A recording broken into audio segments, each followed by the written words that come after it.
You've spoken about coaches. Obviously, our brother here, Jeff Williams, has recently been announced as the Belgium Sevens head coach, which is awesome. It's a stepping stone to, well, depends. You could make that program into an incredible sevens program. And just before we had you on, Jeff and I touched on like a bit about Jake White, obviously World Cup winning coach. How have you found, being in the Bulls setup, working with a coach like that?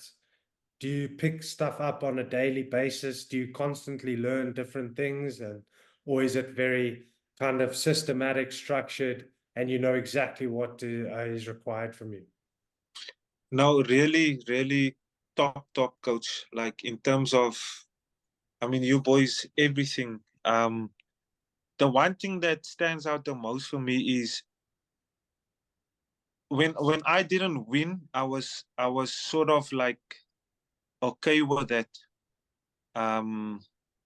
Which it should never be okay to obviously just lose and on to the next week. But with Jake, everything is about winning. That hunger, that desire. No matter how you play, sometimes if you can play badly and still win teams by 1 or 2 points, that is what he's always focusing on. And that was a big eye opener for me because like I as a group and a collective, we might do well and make progress. To me, that is a win. But to Jake, that's not good enough. The scoreboard must be, we must win this game. And that's probably the biggest thing that stands out to me, because if you ain't first, you last. You know what I'm saying?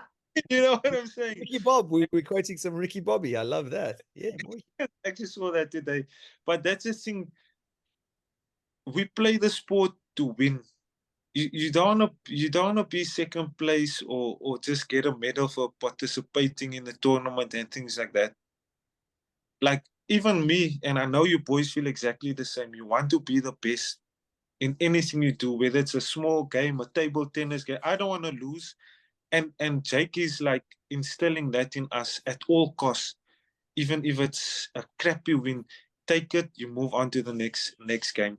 But just the way he handles us, his approach is very approachable, easy to talk to, always smiling, laughing, and things like. There's almost no critic I can have actually about Jake. Is really good for us. Even in like I'm turning 33 years old now, and I've been lucky enough to sign another 3-year deal. And I'm like, how in the world does a coach give an old man another 3-year deal? You know what I'm saying? So, just negotiating time, contracts, and things like that. They're really professional.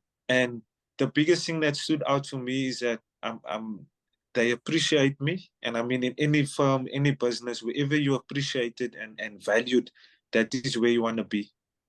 So I mean, family man, and it's quite the same values that I share, sort of with Jake. Post-match functions about the family, about the kids, and things like that. So for me, that is really special. One thing that always shows me a sign of a really good coach is like, obviously, like you mentioned, you're not playing this weekend, and but you still speak so highly of him. And like a sign of a good coach for me is how the non-23 feel about the coach. Yeah. Because as you said, it's the easiest place in the whole rugby squad to speak badly about the coach. And if the coach has the respect of the non-23 and the non-23 talk about the coach as being a good coach, for me, that's not obviously there's plenty of other signs, but that's actually more of a sign of a good person necessarily. Doesn't have to be a good coach, but I almost think a lot of the time they go hand in hand.